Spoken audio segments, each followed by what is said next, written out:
Tahrir আগমন, সুন্নি নেতার আগমন, আল্লামা তাহরীর আগমন।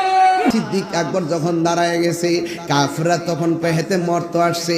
এই কাফেররা হাতের মধ্যে পাথর নিয়া এমন ভাবে পাথর মারলো, মাথার মধ্যে পাথর, বডির মধ্যে পাথর। সাহাবীরা নবীরে জড়ায়া দইরা ঘরের মধ্যে নিয়ে গেল। সিদ্দিক আকবর মাটির মধ্যে পড়ে গেল, ধরাধরি কইরা বাড়িতে নিয়ে গেছে। তার জনম দুঃখিনী মা, যদিও এখন ইসলাম ধর্ম গ্রহণ করে নাই, সে ডাক দিয়ে ফুতিরে তোমার কি অবস্থা?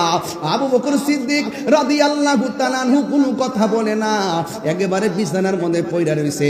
মাথাও লড়ে না, চোখও লড়ে না, মাথা থেকে শুধুমাত্র রক্ত আর রক্ত, রক্ত আর রক্ত। মা ডাক দিয়া কই, বাবা ও বাবা, তোমার শরীরটা কেমন লাগে?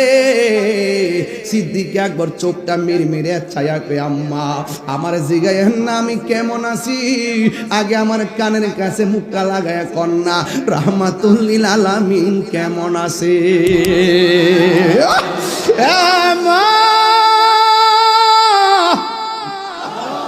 মা গো, আগে বলুন না আমার নবী কেমন আছে? মা ডাক দিয়ে গো, পুত্রী অল্প গোটা পানি পান কর, শরীরে শক্তি লাগো। এবার সিদ্দিক আকবর বলে, আম্মা আপনি আমার খাবারের কথা বললেন না, যতক্ষণ এই দুই চোখ দিয়া নবীর চেহারা মোবারক আমি দেখতে না পারবো, ততক্ষণ পর্যন্ত আমার মুখের মধ্যে আমি পানির ফোঁটা ঢুকাইতাম না। ও আম্মা, একটা বার আমার নবীর বাড়ি নিয়ে যান না গো মা। এবার মা ডাক দিয়ে কয়, রাস্তার মধ্যে কাফেররা দেখলে তোমারে অ্যাটাক করবে, কয় মা আপনার শাড়ির আঁচল দিয়ে আমার মুখটা ডাইকা। তখনও সিদ্দিক আকবর গায়ের মধ্যে রক্ত ঝরতেছে, ডাক দিয়া বলে, মা আপনার শাড়িটা আমার চেহারার মধ্যে ডাইকা মোস্তফার বাড়িতে আমার লইয়া যান না গো। এই কথা বলার পরে মা তো মা, ওই ছেলের সন্তুষ্টি তো মা চায়। আমার নবী তো বলছে, মা যদি বিধর্মীয় হয়, মা বাবার সঙ্গে খারাপ ব্যবহার করা যাবে না। মা বাপ যদি মুশরিক হয়, এরপর মা বাপের সঙ্গে খারাপ ব্যবহার করা যাবে না। ওই সিদ্দিক আকবরকে মাথার মধ্যে সুন্দর করে এবার কাপড়টা ঢুকাইয়া এমন ভাবে আস্তে আস্তে করে নবীর বাড়িতে নিয়ে গেছে। আমার নবীর কাছে যায়, নবী গো, নবী গো, ও মায়ার নবী, আগে বলুন না আপনি কেমন আছেন? আমার নবী বলে, আবু বকর হায় আমার কাছে আয়। আবু বকরের কপালে আমার নবী একটা চুমু দিলেন। এবার আমার নবী ডাক দিয়ে বলে, আবু বকর তোমার শরীরটা কেমন আছে? ও নবী গো, এতক্ষণ খারাপ লাগছিল, আপনি নবীকে দেখার পরে আমার মনটা যেন ভালো হয়ে গেছে গো নবী। এই হলো আবু বকর, এই হলো আবু বকর, নবীর প্রিয় সাহাবী হযরত আবু বকর সিদ্দিক, নবীর প্রিয়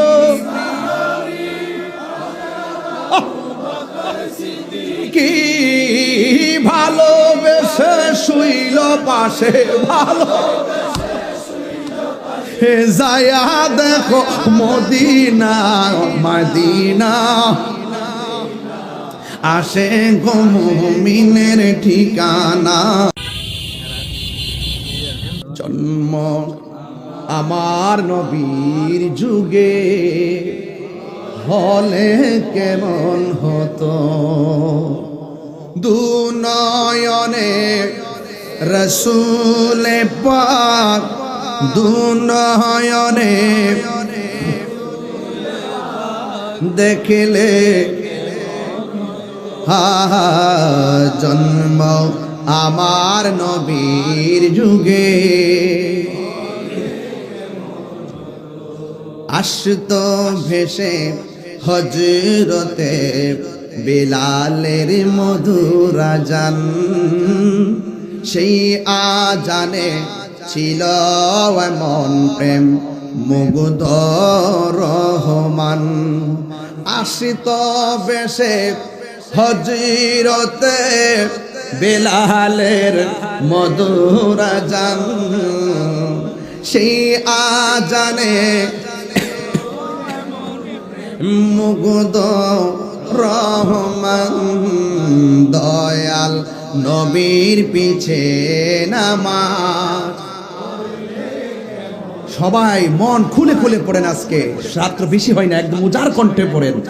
দয়াল নবীর পিছে নামাজ, দুনয়নে রাসূল পাক দেখিলে কেমন হতো, দুনয়নে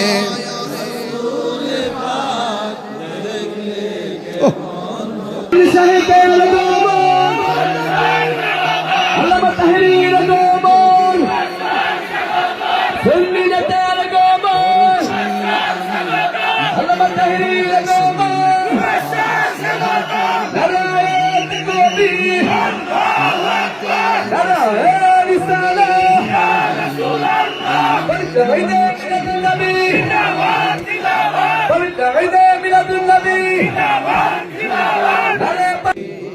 হলে কেমন হতো, দুনয়নে রাসূল পাক দুনয়নে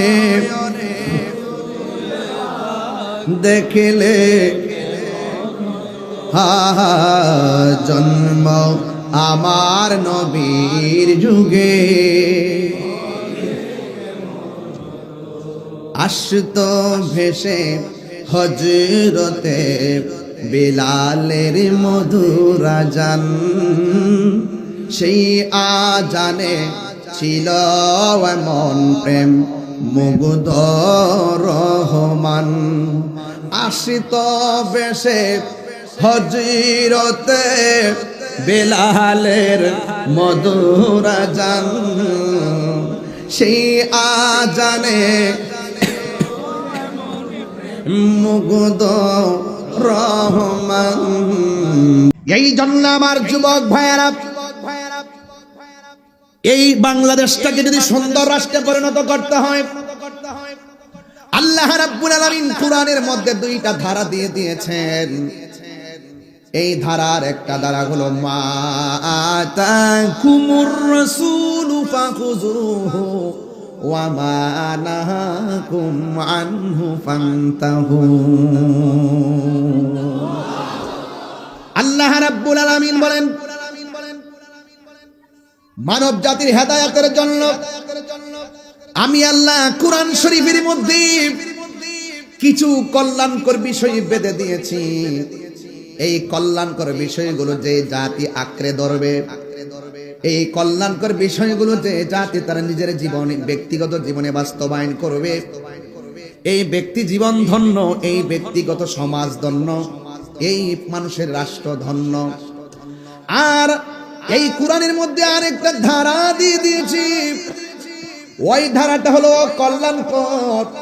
ওই মন্দের চর্চা যারা করবে, মন্দটা যারা আঁকড়ে ধরবে, এরা সবাই গুমরা হয়ে যাবে, পথভ্রষ্ট হয়ে যাবে। এই জন্য কল্যাণকর যা আছে সব গ্রহণ করা লাগবে, অকল্যাণকর থেকে আমাদের দূরে থাকা লাগবে। আমার যুবক ভাইয়েরা, আল্লাহ রাব্বুল আলামিন কোরআনের আরেক জায়গায় বলেছেন, ইয়া আইয়ুহাল্লাযীনা আমানু দুখুলু ফিস-সিলমি কাফা। হে ঈমানদারগণ, তোমরা ইসলামের মধ্যে প্রবেশ করো পরিপূর্ণভাবে। একমাত্র রাষ্ট্র গঠন করতে গেলে ইসলামটা হলো শান্তির ধর্ম, কথা বলেন ঠিক কিনা? যে ঘরে কোরআন আছে শান্তি আছে না নাই? যেই সমাজে কোরআন দিয়া চলে সমাজ শান্তি আছে না নাই? যেই দেশের মধ্যে মানুষ কোরআনের চর্চায় বেশি দাবিত হবে, ওই দেশটা উন্নত হয়ে যাবে। এই জন্য আমানতধারীর কাছে দেশ নিরাপদ, কোন সুদখোরের কাছে দেশ নিরাপদ হতে পারে না। যেই ঘরের মধ্যে সুদ চলে, এই ঘরের মধ্যে শান্তি। যেই সমাজের মধ্যে সুদ চলে, ওই সমাজে শান্তি। যেই দেশের মধ্যে সুদ চলে, সেই দেশের মধ্যে শান্তি। এই জন্য আল্লাহর কোরআন ধরে বলতেছি, কল্যাণকর যা আছে কল্যাণকরের মধ্যে শ্রেষ্ঠ কল্যাণের পথ হলো নামাজ। কথা কন না কেন? কি বলছি ভাই? নামাজ সর্বোত্তম ইবাদত হলো নামাজ। আর আপনি যত অন্যায় করেন, অন্যায়ের ভিতরে আল্লাহ রাব্বুল আলামিন ভয়ঙ্কর যে অন্যায়টার কথা বলেছেন, সেই অন্যায়টার মধ্যে 1 নম্বর অন্যায় হলো আল্লাহর সঙ্গে শরীক করা। কি করা? আল্লাহর সঙ্গে শরীক করা। আল্লাহর সঙ্গে শরীক করা যাবে না, নবীর সঙ্গে নাফরমানি করা যাবে না। এরপর আল্লাহ রাব্বুল আলামিন কোরআনে বলেছেন, ওয়া মা নাহাকুম আনহু ফান্তাহু, যা বলছি অকল্যাণকর তা থেকে তোমাদের দূরে থাকা লাগবে। আপনারা জবান খুলে বলুন, সুদ খাওয়া কি হালাল না হারাম? আর জবান খুলে বলুন। এই জন্য যুবক ভাইয়ের আমার, হালালকে হালাল বলতে হবে, হারামকে হারাম বলতে হবে। যদি এই পার্থক্যটা আপনি না করতে পারেন, তাইলে সমাজে কখনো শান্তি আনা যাবে না। এই জন্য আমার নবী, আপনার নবী রাহমাতুল লিল আলামিন কোরআনে বলে দিয়েছেন, মান সালিমাল মুসলিমুনা মিন লিসানিহি ওয়া ইয়াদিহি, যেই মানুষের হাতের দ্বারা নিরাপদ না, যেই মানুষের জবানের কথার দ্বারা কেউ নিরাপদ না, সে কোনোদিন মুসলমান হতে পারবে না। যুবক ভাইয়ের আমার, আল্লাহর হাবিব যখন দুনিয়ার জমিনে তাশরীফ এনেছেন, আনার পরে আমার নবী আল্লাহ আল্লাহ জিকির করেছেন, কাউকে শোনান নাই। নীরবে নীরবে খানকায় বসে বসে, পাহাড়ের গুহায় বসে বসে আমার নবী ধ্যান করছেন, কাউকে শেয়ার করায় না। কারণ আল্লাহ রাব্বুল আলামিনের অনুমতি ছাড়া আমার নবী কোনো কাজ করে না। ওয়ামা ইয়ান্তিকু আনিল হাওয়া ইন হুয়া ইল্লা ওয়াহিয়ুন ইউহা। আল্লাহর কথা ছাড়া আমার নবী কোনো কথা বলে না, কারণ নবীর কথাই হাকিকতে একজনের কথা। জবানটা খুলে বলুন, তিনি কে? আমার নবী, আপনার নবী। এমন একটা সময় এসেছেন, দেখেন সংখ্যা, মুসলমানদের সংখ্যা মাত্র 40। কত? কথা বলেন না তো। 40 জন থেকে 40,000, 40,000 থেকে 40,000, 40,000 থেকে 40 লাখ, 40 লাখ থেকে 40 কোটি। ও ইসলাম এখন সারা বিশ্বে। কথা বলেন ঠিক কিনা? এটা কিভাবে পসিবল? এটা কিভাবে সম্ভব হয়েছে? জ্বালাও পোড়ার মাধ্যমে? শুধু আচরণের কারণে। বহুত কাফেরদের সামনে রাসূল গিয়েছেন, মারার জন্য গিয়েছেন রাসূলকে। কাফেররা মারতে গেছে, আল্লাহর হাবিবের ব্যবহার শুনে তারা কালিমা পড়ে মুসলমান হয়ে গেছে। তাহলে আপনার ব্যবহার ঠিক করতে হবে না, আপনার জবানকে হেফাজত করতে হবে। সংখ্যায় মাত্র 40 জন। এই 40 জনের ভিতরে একজন লোক আছে বড় সাহসী, যার নাম হলো সিদ্দিকে আকবর। সুবহানাল্লাহ।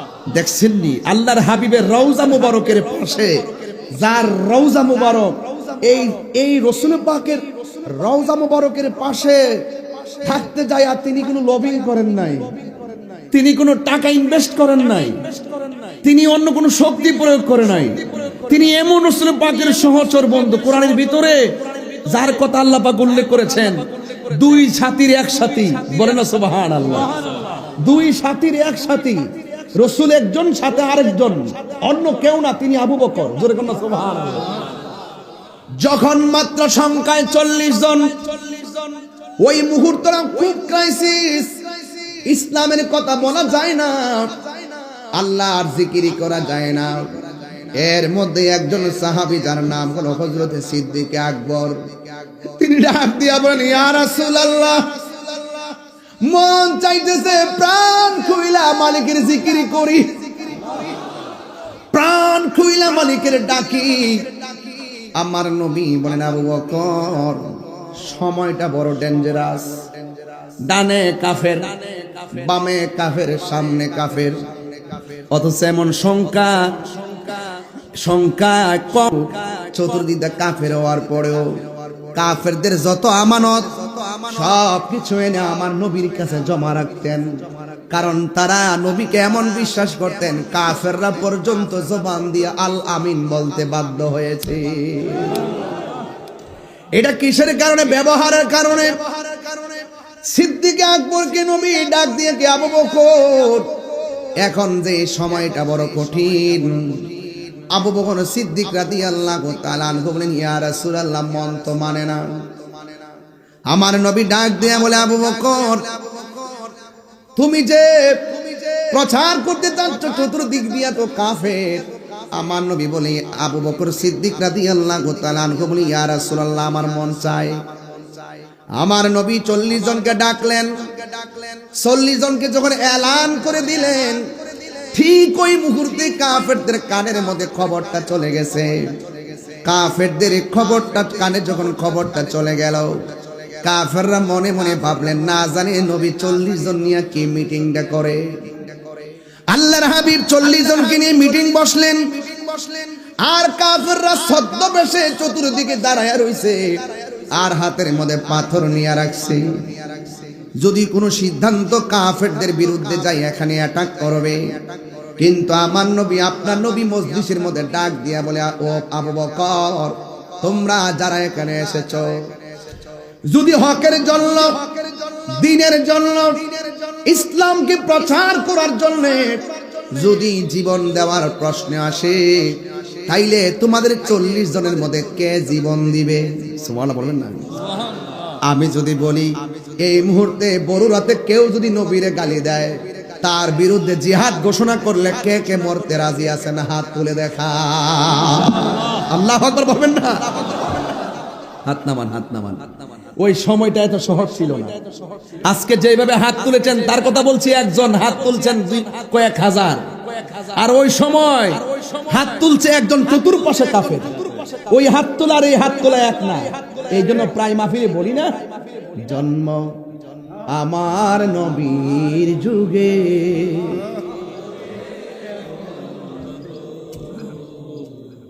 জন্ম আমার নবীর যুগে হলে কেমন হতো, দুনয়নে রসুল পাক, দুনয়নে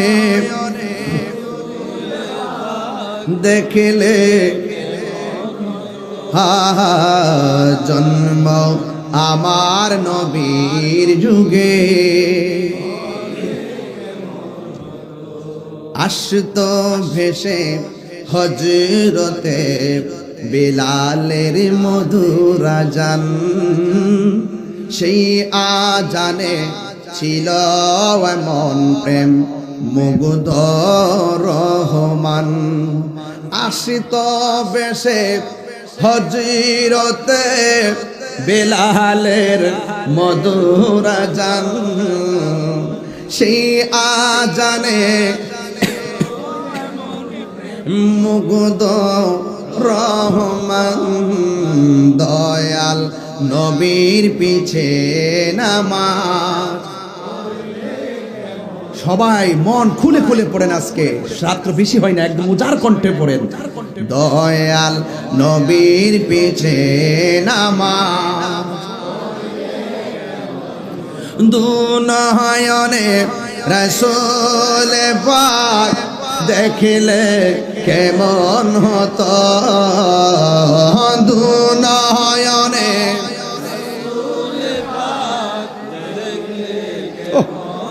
তো জন্ম আমার নবীর যুগে।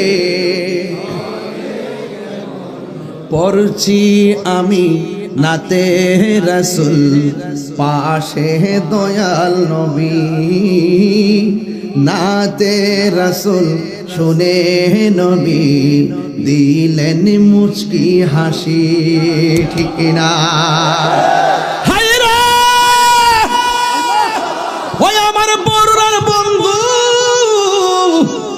আপনারা আওয়াজ করে বলেন, আমার নবী এই জলমের মাহফিল দেখার ক্ষমতা আছে না নাই?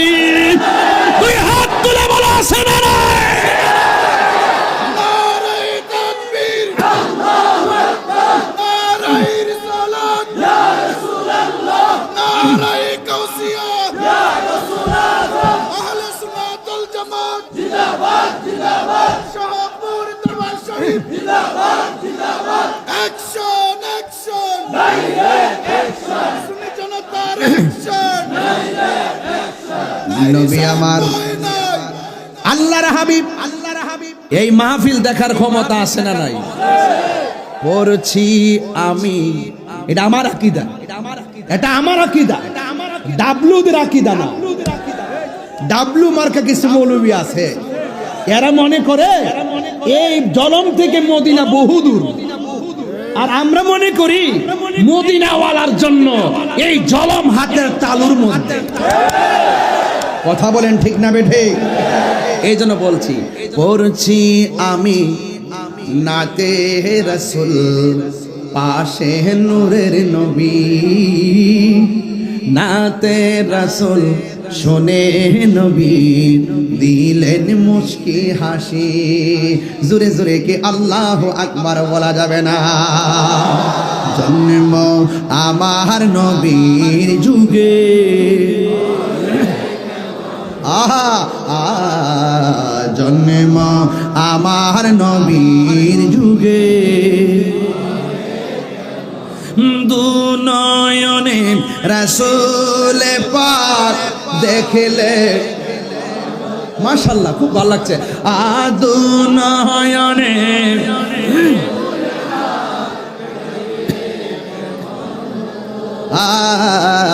জন্ম আমার নবীর যুগে,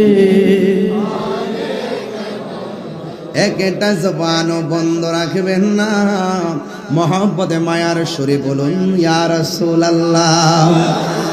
ও বন্ধুরি, ও জনমের বাবা, কি ভাষায় নবীকে চিনা বরে বাবা। যার তকদির ভালো বেশি বলা লাগে না, যার তকদির ভালো না সারা জীবন বুঝাইলেও কোনো কাজ হবে না। কথা বলেন ঠিক কিনা? আমি বলছি, রাসূল বলছেন ইন্নাল্লাহা সাওয়ালিয়াল আরদ ফারাআইতু মাশারিকাহা ওয়া মাগারিবাহা।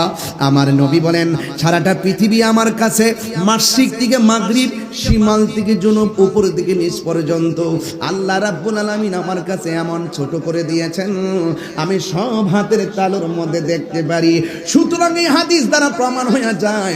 আমার নবী আরেকটা হাদিসের মধ্যে বলছেন ফাওয়াল্লাহি মা ইউখফা আলাইয়া, আল্লাহর কসম করে বলি আল্লাহর জমিনে যা কিছু আছে আমি নবীর কাছে কোনো কিছুই গোপন নাই। আরে গোপন থাকবো কেমনে? স্বয়ং আল্লাহই তো নবীর চক্ষু মুবারক থেকে গোপন নাই। আমার নবী আপনার নবী বলেন মান রাআনি আসরিরা কি না না রাআইতু রাব্বি আযজা ওয়া জাল্লা ফি আহসানি সূরাতি। আমার নবী বলে পৃথিবীর মানুষ আমি আমার রবকে আমার নিজের চক্ষু দিয়া অতীব সুন্দর নমুনায় দেখেছি। শুধুমাত্র দেখি নাই, আমি আল্লাহর এত কাছে গিয়েছি। আমার আল্লাহ আমার কাঁধ মুবারকের মধ্যে হাত দিয়েছেন, হাত মুবারকটা রেখেছেন, আমার কাছে ঠান্ডা ঠান্ডা অনুভব লেগেছে। আমার নবী ডাক দিব সেদিকে যাব না। নবীর শান শুনলে শেষ নাই, শুধু বলতেই মনে চাই, এই জন্য বলার শেষ নাই। আমার নবী আপনার নবী ডাক দিয়ে বলে আবু বকর, যদি এখন মরণের প্রশ্ন আসে, দিনকে কায়েম করতে যাইয়া, হককে কায়েম করতে যাইয়া, আল্লাহর বিধানকে কায়েম করতে যাইয়া যদি জীবন দেওয়ার প্রশ্ন আসে, সর্বপ্রথম কে তোমরা 40 জনের মধ্যে জীবন দিবা? ওই মুহূর্তে একটা সাহাবী লাব্বাইক ইয়া রাসূলুল্লাহ বলে দাঁড়ায় গেছে, যার নাম হলো হযরতে সিদ্দিকে আকবর। জোরে কি সুবহানাল্লাহ বলা যাবে না? চতুর্দিকে কাফের। ওই মুহূর্তে দাঁড়ায় যাওয়াটা সাধারণ দাঁড়ায় যাওয়ার মতো নয়। আপনারা যারা দাঁড়ায় রয়েছেন এমন দাঁড়ানোর মতো নয়। আপনারাও আশেক, আমরাও আশেক, তবে আপনাদের দামটা অনেক বেশি আছে রে বাবা। আমার নবীর প্রশ্ন করছে, নবী গো আমাদের চাইতে দামি কোন উম্মত দুনিয়াতে আপনার আসেনি। আমরা আপনার পেছনে নামাজ পড়ি, আমরা আপনার পেছনে আপনার সঙ্গে ইফতার করি, আমরা আপনার সঙ্গে জিহাদ করি, আমাদের চাইতে কোনো দামি কেউ আসেনি। আমার নবী বলেন সাহাবীরা তোমরা সাহাবী হিসেবে সম্মানিত, কিন্তু এই পৃথিবীতে এমন সম্প্রদায়গুলো আসবে আমার উম্মত, তোমরা আমাকে দেখা পাগল, ওরা আমাকে না দেখায় পাগল হয়ে যাবে। ওরা আমার না দেখায় পাগল হয়ে যাবে। আরে আরে বরুরার জলমের পোলাপানগুলোর দিকে আমার মনে হয়ে গেছে তায়েফের জমিনে কাফেররা নবীর দিকে পাথর মারছে, তাগরা তাগরা যুবকরা পাথর মারছে, আর বরুরার ফুলাফানগুলা যে নবীর পাগল কেমনে দাঁড়ায় গেছে, রাতের খাবার খায় না, পাগলের মতো বয়া বয়া তাকায় রইছে। আমার তো মনে হয় ওই তায়েফের জমিনে ওই যুবকরা নবীরে পাথর মারছে, এই যুবকগুলা যদি সেই জায়গায় থাকতো পাথরের বরাবর নিজের বুকটা পাইতে দিত, মোস্তফার বদন মুবারকে একটা পাথরের আঘাত লাগতে দিত না। কথা বলেন ঠিক কি না বলেন? আমার যুবক ওই সিদ্দিক আকবর দাঁড়ায় গেছে, যারা দাঁড়ায় যায় নবীর জন্য তারা সিদ্দিক হয়ে যায়, যারা নবীর সন্তুষ্টির জন্য দাঁড়াইতে পারে না তারা আবু জাহেল হয়ে যায়। কথা কোন ঠিক কিনা? যারা নবীর জন্য মিলাদ কিয়ামে মহব্বত নিয়ে দাঁড়ায় যায় এরা আশিক রাসূল হয়ে যায়, আর যারা দাঁড়াইতে যায় কোমর ব্যথা অনুভব করে তারা কিন্তু বেঈমান হয়ে যায়। কথা বলেন ঠিক কিনা? নবীর ভালোবাসায় যদি কেউ কৃপণতা করে সে কোনোদিন ইমানদার হতে পারে না। সিদ্দিক আকবর যখন দাঁড়ায় গেছে কাফেররা তখন পেহেতে মরতে আসছে, এই কাফেররা হাতের মধ্যে পাথর নিয়া এমন ভাবে পাথর মারলো, মাথার মধ্যে পাথর, বডির মধ্যে পাথর, সাহাবীরা নবীরে জড়ায়া দইরা ঘরের মধ্যে নিয়ে গেল। সিদ্দিক আকবর মাটির মধ্যে পড়ে গেল, ধরাধরি কইরা বাড়িতে নিয়ে গেছে। তার জনম দুঃখিনী মা যদিও এখন ইসলাম ধর্ম গ্রহণ করে নাই, সে ডাক দেখে ফুতিরে তোমার কি অবস্থা? আবু বকর সিদ্দিক রাদিয়াল্লাহু তাআলা আনহু কোনো কথা বলে না, একেবারে বিছানার মধ্যে পড়ে রইছে, মাথাও লড়ে না, চোখও লড়ে না, মাথা থেকে শুধুমাত্র রক্ত আর রক্ত, রক্ত আর রক্ত। মা ডাক দিয়া কই বাবা, ও বাবা তোমার শরীরটা কেমন লাগে? সিদ্দিক আকবর চোখটা মিরমিরে ছায়া কই আম্মা আমার জিগায়েন না আমি কেমন আছি, আগে আমার কানের কাছে মুখটা লাগায় কন্যা রাহমাতুল লিল আলামিন কেমন আছে?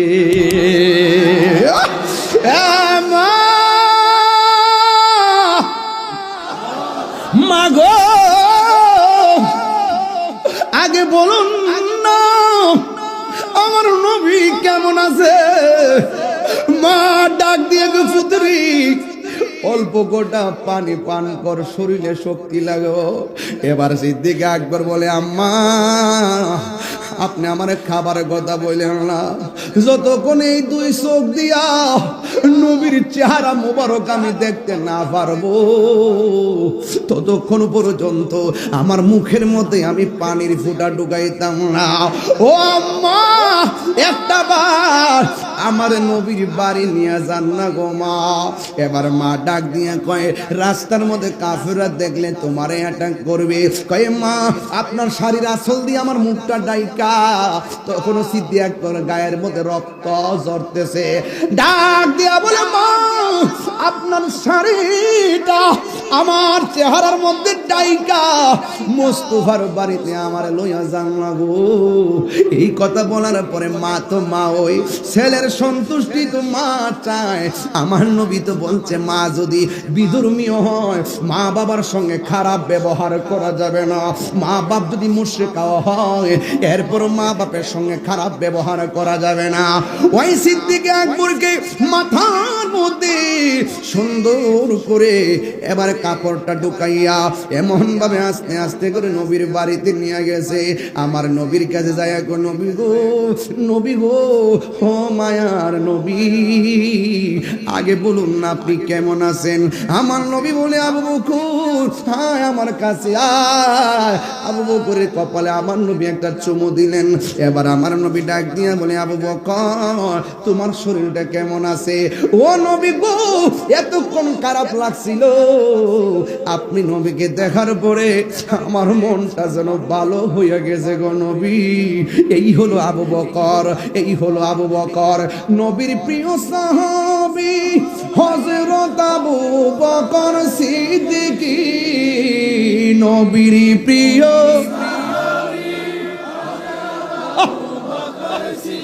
কি ভালোবেসে শুইল পাশে, ভালো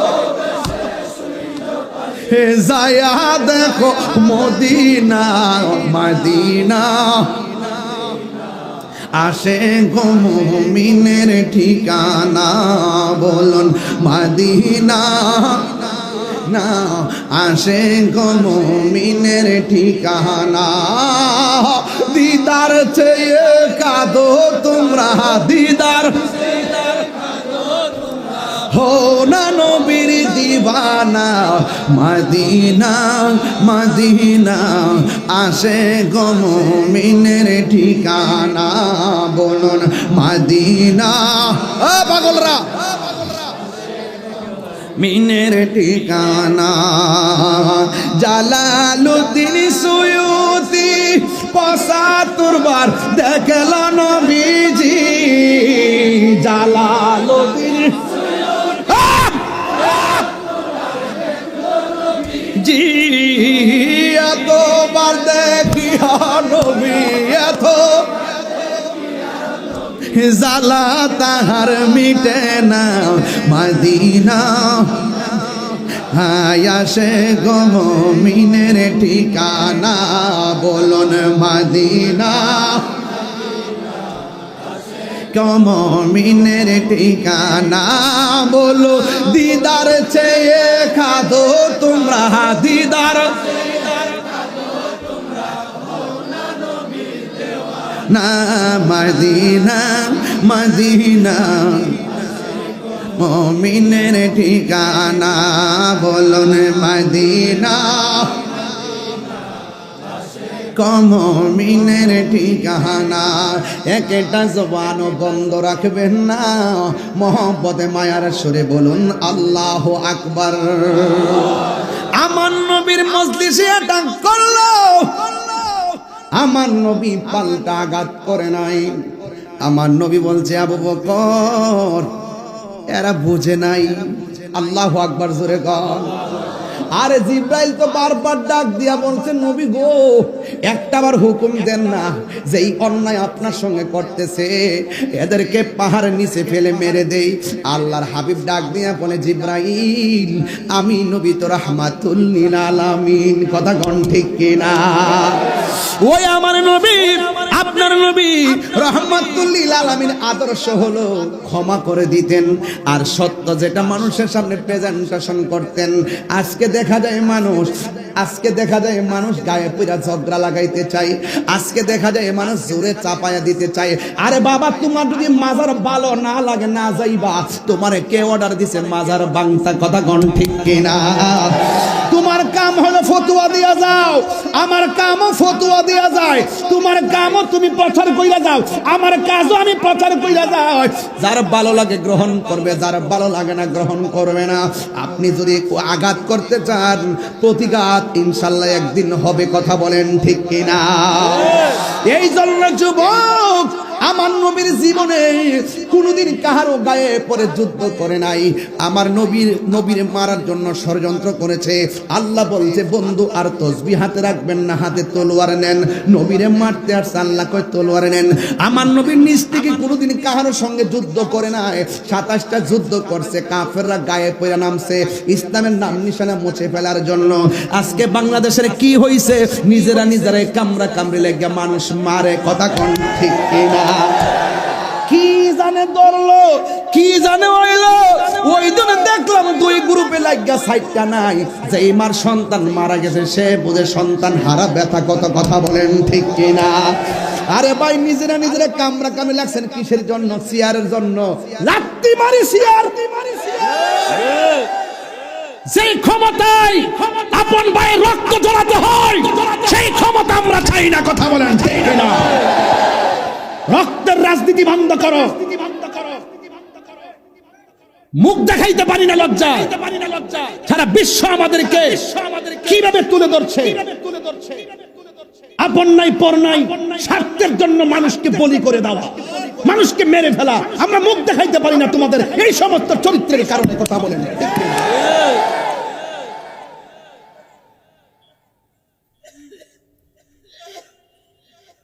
ভাইরা আমার খুব সতর্ক থাকবেন পারি না শুধু আপনাদের কারণে আপনারা সুন্নিরা যদি একটা প্ল্যাটফর্ম হইতেন সব আইসা সুন্নিদের হাওয়ার মধ্যে তেল মাখলেন আপনারা কোনো না কোনো দিক দিয়ে জানগা আপনারা যদি এক থাকতেন 65% মুসলমান সুন্নি এই দেশে। পারি না শুধু আপনাদের কারণে, আপনারা কোনো না কোনো জিলাপি ভাই আর বিস্কুট ফাইন্যান্স মারেন, এগুলো এখন বন্ধ করতে হবে। বুঝেন না কেন বলতেছি? যে দিতে যাবো একদিকে যাবো, যেখানে যাই, কিন্তু বাইঙ্গা বাইঙ্গার যাইতাম না। এবারে বাইঙ্গা বাইঙ্গার দিন শেষ। বাবা শাহজালালের বাংলাদেশ, দুই হাত করে বলো ঠিক কিনা বলো।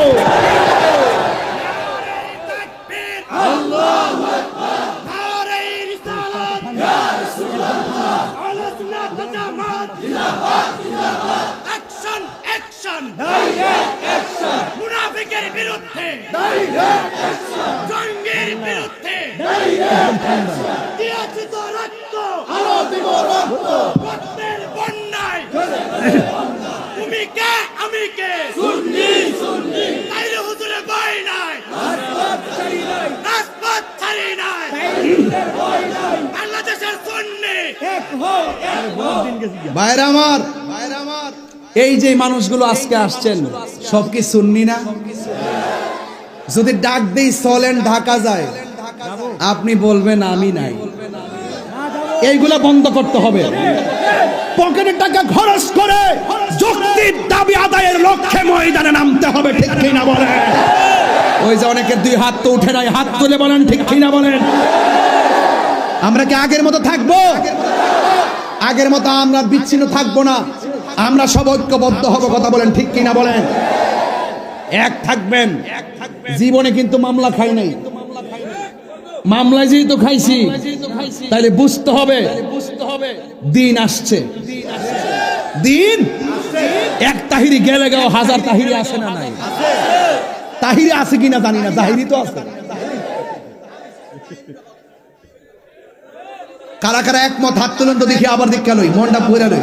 নারায়ে তাকবীর, নারায়ে রিসালাত, নারায়ে পাক পাঞ্জাতন, আহলুস সুন্নাত ওয়াল জামাত, নারায়ে গাউসিয়া।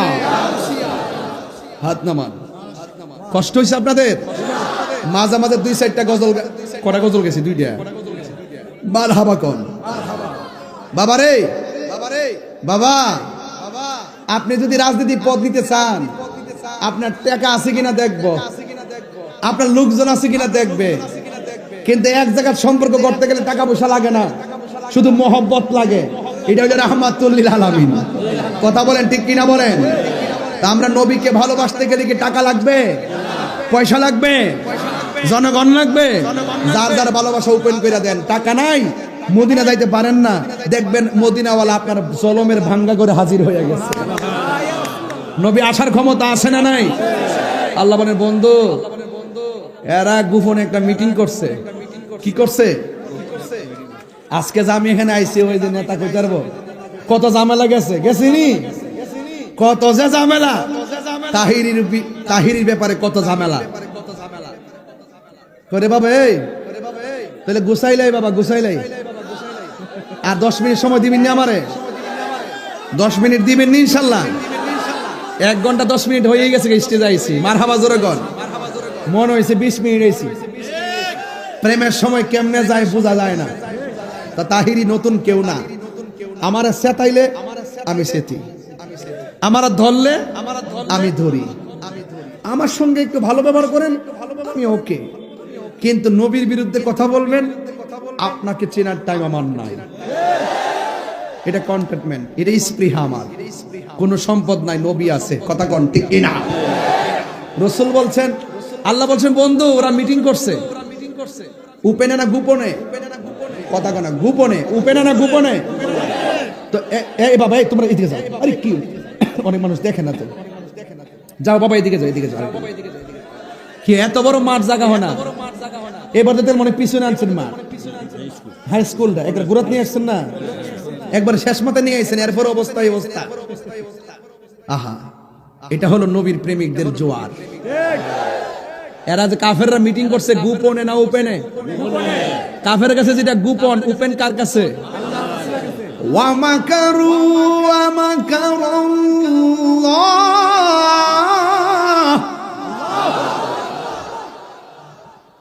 তেলাওয়াতটা করব। ওয়াল্লাহু খায়রুল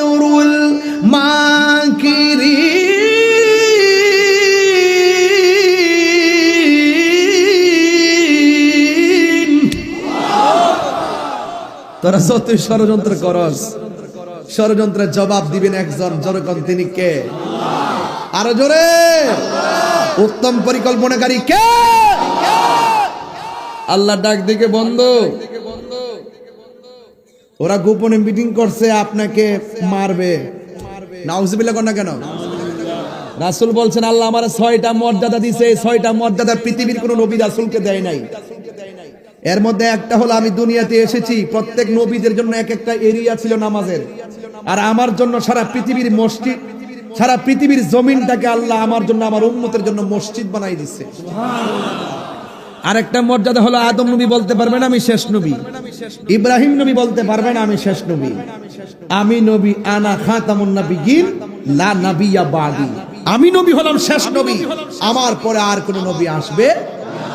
রাসূল বলেন আনুসিরতু বিররুবে, আল্লাহ আমার মাঝে এমন একটা ভয় দিবেন, ইচ্ছে করলে কোনো কাফের গোপনে এসে নবীকে মেরে ফেলতে পারবে না, কারণ এই নবীজির কাঁধ মুবারক দিয়ে চোয়াল হয়ে দাঁড়িয়ে যায় তাকে মারার জন্য।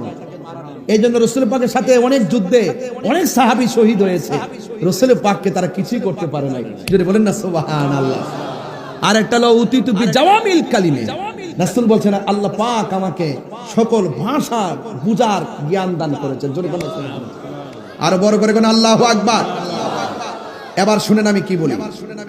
আল্লাহ রাব্বুল আলামিন বলেন, এ বন্ধু ওরা গোপনে ষড়যন্ত্র করেছে, ইয়া রাসূলুল্লাহ, ইয়া হাবিবাল্লাহ, আপনি এখান থেকে মদিনায় চলে যান। জবানটা খুলে কি আল্লাহু আকবার বলা যাবে না? আল্লাহ অর্ডার করেছে, আমার নবী যারা অত্যাচার করেছে তাদের সঙ্গে যুদ্ধের ঘোষণা করে নাই, আমার নবী আল্লাহর অর্ডারে মক্কা থেকে মদিনায় চলে যাবেন। দেখবেন কেমনে শান্তি নবী আনেন, বিনা রক্তপাতে, বিনা যুদ্ধে নবী শান্তি কেমনে নাজিল করেছেন। জোরে কোন সুবহানাল্লাহ। আমরা তো মনে করি যুদ্ধ করে শান্তি আনতে হবে, যুদ্ধ চাই না, শান্তি চাই। কি চাই? দেখছেন না কয়েকদিন আগে এক দৌড় মারছে, ইন্ডিয়া লোকে লেগে যাবো, ইন্ডিয়া লোকে যুদ্ধ লেগে যাবে, যুদ্ধ লাগলে কি শান্তি আইব? যুদ্ধ লাগলে কি শান্তি আসবে? পার্শ্ববর্তী দেশ ভারত, পাকিস্তান, চীন, এদের সঙ্গে যুদ্ধ লাগলে কি আমাদের দেশে শান্তি আসবে? একটা উস্কানি মারছে, আবার বলতেছে কই আগরতলার হার সাইজ করার জন্য ব্রাহ্মণবাড়ি যথেষ্ট। এটা হলো পাতলা কথা। এগুলো কি কথা? পাতলা কথা বলা যাবে না। রাষ্ট্রের অস্থিতিশীল, রাষ্ট্রকে অস্থির করতে গিয়ে পাতলা কথার দ্বারা যদি রাষ্ট্র অস্থিতিশীল হয়ে যায়, এই সমস্ত কথা বলা যাবে না। আমরা যুদ্ধ চাই না। আমার প্রশ্ন হলো, যদি কেউ স্বইচ্ছায় এই বাংলাদেশের 1 ইঞ্চি মাটি নেওয়ার ষড়যন্ত্র করে, শুধু আপনি একা কেন, সবাই মিলে তার বিরুদ্ধে দাঁড়িয়ে যান। আর হুদুদে আপনি গায়ে পড়ে যায় যুদ্ধ করবেন, এত কামরা গেলে গে, এই কামরা কামড়ি বন্ধ করেন। দেখছেন না 2 দিন নাচছে, এরপর আবার গর্ব হয়ে গেছে। এগুলো হলো বাংলাদেশের মানুষকে বেকুব পাইছে, হুজুগে বাঙালি হয়ে গেছে সব। এগুলো বলা যাবে না। আমরা আমাদের দেশকে আমাদের মতো করে সাজাবো, কথা বলেন ঠিক কিনা? সকল দেশের সাথে আমরা বন্ধু সুলভ আচরণ করব, কিন্তু কোন দেশ যদি আমাদেরকে, আমাদের উপরে যদি মাথায় চড়ে বসে দাদাগিরি কিংবা বাবুগিরি করতে চায়, সেখানে আমরা তাকে প্রশ্রয় দিব না। কথা বলেন ঠিক কিনা? এইগুলো হলো রাজনীতির সিস্টেম। রাজনীতি আমি এমন পছন্দ করি না, এগুলো সিস্টেম। গায়ে পড়ে ঝগড়া বাঁধাবেন না, যুদ্ধ কখনো শান্তি আসে না, আনে না। আল্লাহ বলছেন বন্ধু আপনি চলে যান, ওরা ষড়যন্ত্র করতেছে আপনাকে মেরে ফেলার জন্য। তো হুকুম করছে কে? ওলা আলী রাদিয়াল্লাহু তাআলা ডাক দেখে, আলী গো, আমি তো রাত্রে একদিন জামুগা, আমি যখন চলে যাব আমার বিছানার মধ্যে আপনি শুয়ে থাকবেন। সুবহানাল্লাহ বলবেন না? আর ওই দিক দিয়ে সিদ্দিক আকবর বলছে, আবু বকর আমাকে তো আল্লাহ অর্ডার করেছেন চলে যাওয়ার জন্য, আমি তো চলে যেতে হবে। সিদ্দিক আকবর বলতেছেন, ইয়া রাসূলুল্লাহ, আপনি কি আপনার ইচ্ছায় যাচ্ছেন নাকি আল্লাহর ইচ্ছায়?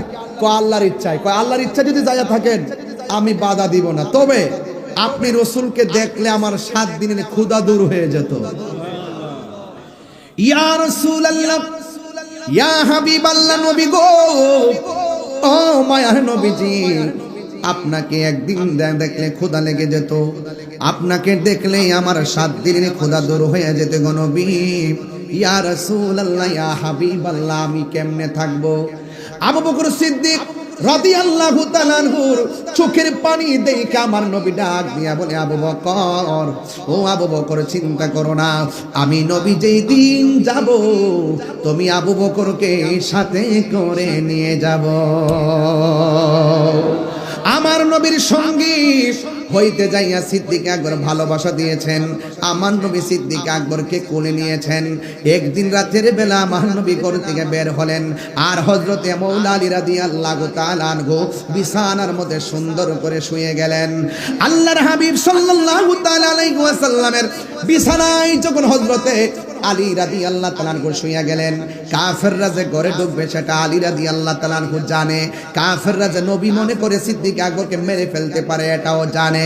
হযরতে মাওলা আলী রাদিয়াল্লাহু তাআলা আনহুকে জিজ্ঞাসা করা হয়, আলী গো, আপনি যে নবীর বিছানায় শুয়ে রইলেন, আপনি মুখের মধ্যে অনেকগুলো কাপড় দিয়ে শুয়ে রইলেন, কাফেররা যদি আপনি আলীকে নবী মনে করে মেরে ফেলতো তাইলে আপনি কি করতেন? হযরতে মাওলা আলী রাদিয়াল্লাহু তাআলা আনহু ডাক দিয়া বলেন, নবীর প্রেমিকের দল, তোমরা আমাকে বলতেছো আমাকে নবী মনে করে ওরা যদি মেরে ফেলতো আমি কি করতাম? কিন্তু না না, আমি তো এই কথা একটা বারের জন্য চিন্তা করি নাই। আমার নবী যখন হিজরতের জন্য রওনা দিয়েছে, আমার নবী আমাকে বলেছেন, হে আলী রে, তুমি আমার বিছানায় শুয়ে থাকো, অতি শীঘ্রই তোমার সঙ্গে আমার দেখা হবে সোনার মদিনায়। আর জোরে জোরে কন্যা আল্লাহু আকবার। আমার নবী যখন বলছে আমার সঙ্গে নবীর দেখা হবে মদিনায়, আমি আলীর বিশ্বাস হলো নবীর সঙ্গে মদিনায় দেখা হওয়ার আগে পৃথিবীর কোনো মানুষ আমাকে মারতে পারবে না। এটা হলো সাহাবায়ে কেরামদের বিশ্বাস, কথা বলেন ঠিক কিনা? আর ওই দিক দিয়া আমার নবী রাতের বেলা যেই মাত্র চলে গেছে সিদ্দিক আকবরের বাড়িতে, যাইয়া ঘরের মধ্যে যখন টোকা দিয়েছে, এইভাবে আমার নবী টোকা দিল, ফাকরা আল বাব, দরজার মধ্যে যখন টোকা দিলেন, আমার নবী বলছি, ইয়া আবু বকর, যেই মাত্র সিদ্দিক আকবরকে ডাক দিয়েছেন, আমার নবীর ডাকটা শুই না সিদ্দিক আকবর ঠাস করে দরজাটা খুলনা বলে, লাব্বাইক ইয়া রাসূলুল্লাহ, লাব্বাইক ইয়া রাসূলুল্লাহ। আমি বুঝাইতে চাইতেছি নবীর কেমনে ভালোবাসা লাগে রে বাবা। এবার আমার নবী ডাক দিয়ে কয়, হে আবু বকর, তোমার আমি আজকে বলি নাই যে আমি আসবো, এমন ভাবে দাঁড়ায় রইছো যেন মনে হয় আমি নবী আগেই বলছি আজকে আসবো। হে আবু বকর, এত রাত্র হয়ে গেছে, আমি এত আগে বলেছি আমি একদিন রাতে যাব, আজকে রাতের বেলা যে যাব আমি তো তোমারে কিছু বলি নাই, আমি যে তোমাকে ডাকটা দেওয়ার সাথে সাথে তুমি দাঁড়ায় গেলা। হে আবু বকর, তুমি কি ঘুমাও নাই? সিদ্দিক আকবর ডাক দিয়া বলে, ইয়া, এই আল্লাহু আকবার জোরে হবে, সিদ্দিক আকবর ডাক দিয়া বলে, ইয়া রাসূলুল্লাহ, নবী গো,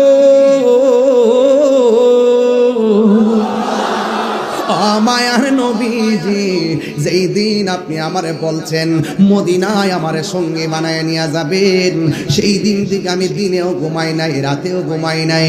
ইয়া রাসূলুল্লাহ, নবী গো, আপনি আমাকে একটা ডাকের বেশি দুইটা ডাক দিলে যদি আপনি নবী কষ্ট পান, আল্লাহ কষ্ট পাবে, এই জন্য আমি একটা সেকেন্ডের জন্য বিছানার মধ্যে পিঠ লাগাই না গো নবী। এই কথা বলার পরে আমার নবী বলছেন, হে আবু বকর, আর দেরি করা যাবে না, কাফেররা বের হয়ে গেছে, রাতের অন্ধকারে আমরা রওনা দিয়ে দিব।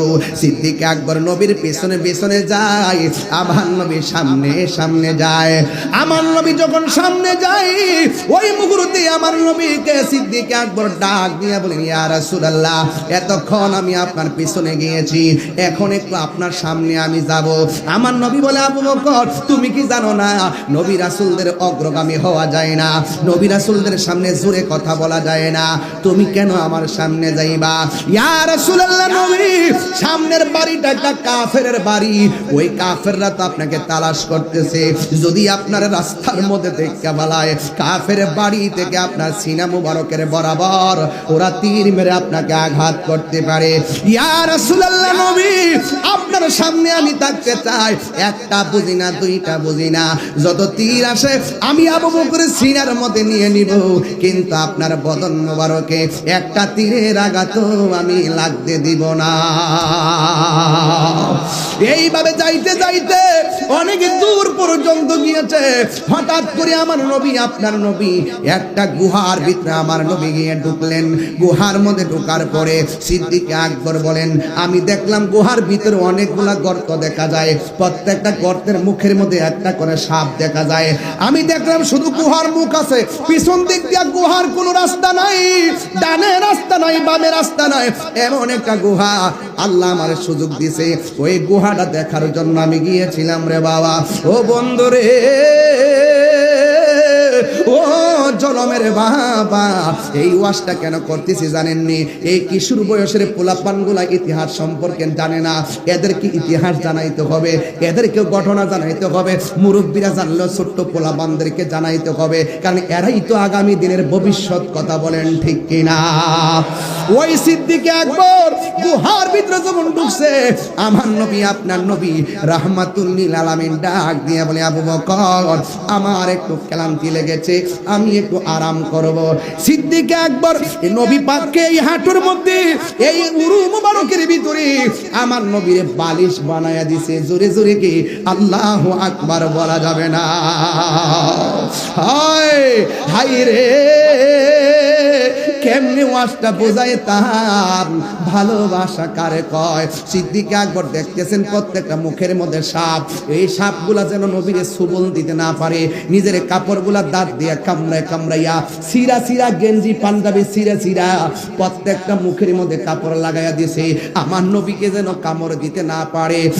বন্ধু রে, যেন কোনো অনিষ্ট করতে না পারে।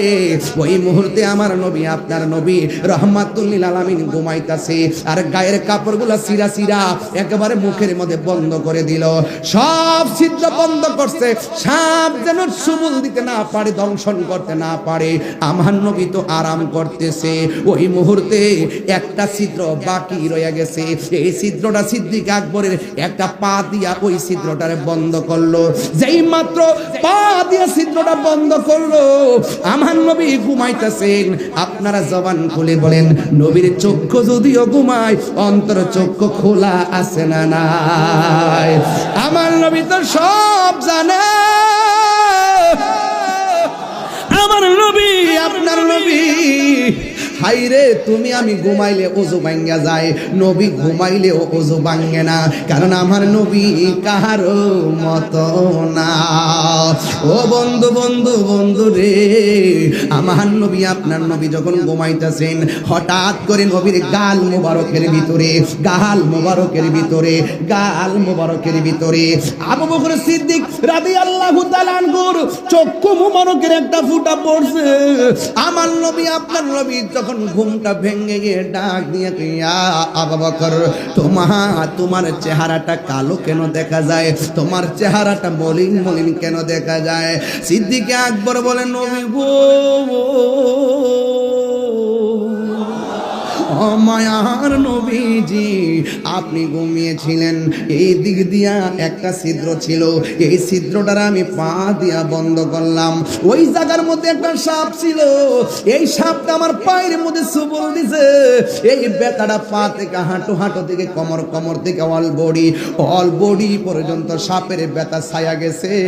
এই ব্যথা তীব্র হয়ে যাওয়ার পর আমার চেহারাটা কালো হয়ে গেছে।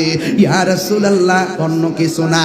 আমার নবী ডাক দিয়ে, আবু বকর, এত ব্যথা তুমি সহ্য করলা, আমার কেন ডাক দিলে না গো? ইয়া রাসূলুল্লাহ, আমার ব্যথার চাইতে আমার কাছে আপনার আরামটা বেশি মূল্যবান। এবার আমার নবী বলে, ও আবু বকর, কোন জায়গায় তোমার দংশন করছে? এবার সিদ্দিক আকবর পাটা দেখাইলো।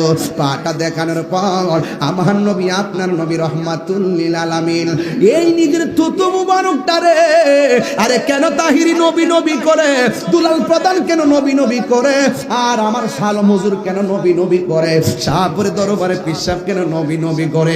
আরে তোমরা আমার নবীরে আমরার মতো লইয়া নাচতেছ, নবীর থুতু মুবারক তো আমাদের মতো না, নবীর খাম মুবারক আমাদের মতো না, নবীর ছায়া মুবারক, নবী পাকের প্রস্রাব মুবারক আমাদের মতো না। ও যুবক, আমার নবী হলো বেনজির বেমিসাল, সৃষ্টি জগতে কাহার সঙ্গে নবীর কোনো তুলনা। আমার নবী এইভাবে তুতু মুবারক লাগায়া দেওয়ার পরে সিদ্দিক আকবরকে ডাক দিয়ে বলে, আবু বকর বেতা আসেনি, বেতা আসেনি গো। সিদ্দিক আকবর বলে, ইয়া রাসূলুল্লাহ, আল্লাহর কসম করে বলি আপনি যেমন তুতু মুবারকটা লাগাইছেন আমার বেতা সেকেন্ডের ভিতরে দূর হয়ে গেছে। এই মুহূর্তে আমার নবীরে ডাক দিয়া কই, ইয়া রাসূলুল্লাহ, একটা গুহা, একটা মাত্র রাস্তা, ওই দিক দিয়ে তাকায় দেখেন না কাফেররা আমরার দিকে আসতেছে। আল্লাহু আকবার, কোনা কি লাগা রে? হ্যাঁ, আবু বকরকে সাপে কাইটা ধ্বংস করিল, আঙ্গু নবীর থুতু লাইগা বালা হই গেল। মদিনাওয়ালার দেশ হলে জাগানো মদিনায় রাখি আইতো সাই। আল্লাহু আকবার কোনা গেলেন, সেদিকে যাব না রে বাবা। বিজ্ঞানীদের বিজ্ঞানী আঙ্গো নবীজি, সুবহানাল্লাহ কোনা গেলে রে। আরে বিজ্ঞানীদের বিজ্ঞানী আঙ্গো নবীজি, এমন একজন নূরের নবী টু ভাই ভাই বানি। বিজ্ঞানীদের বিজ্ঞানী আঙ্গো নবীজি, বিজ্ঞানীরা রকেট চড়ে চাঁদের দেশে যায়, আঙ্গো নবী রকেট ছাড়া মেরা শরীর যায়। ইয়া রাসূলুল্লাহ, তিনবার হবে, তিনবার। আবার বলি, ইয়া রাসূলুল্লাহ। এটা কি সাধারণ কথা নাকি? বিজ্ঞানীরা রকেট চড়ে চাঁদের দেশে যায়, আঙ্গো নবী রকেট ছাড়া মেরা শরীর যায়। আরে সেই যুগে কি রকেট বিমান সেদিন ছিল নি? না কইতারে না, কোন না? আরে সেই যুগে কি রকেট বিমান সেদিন ছিল নি? বিজ্ঞানীদের বিজ্ঞানী আঙ্গো নবী। এর আমার কইছে আধুনিক রাষ্ট্র গঠনের নবীজির আলোচনা। আধুনিক রাষ্ট্র বানাইছে বিমান, আধুনিক রাষ্ট্র বানাইছে রকেট। যখন রকেট নাই, বিমান নাই, তখন আমার নবীজি আরশে আজিমে গিয়েছে। কথা বলেন ঠিক? আধুনিক বলতে আধুনিক দিয়ে কি করতাম? আমার নবী তো আধুনিকেরও আধুনিক, বিজ্ঞানীরা বিজ্ঞানী, নবীদেরও নবী। সাইয়্যিদুল মুরসালিন, হাত তুলে বলুন ঠিক কিনা বলুন।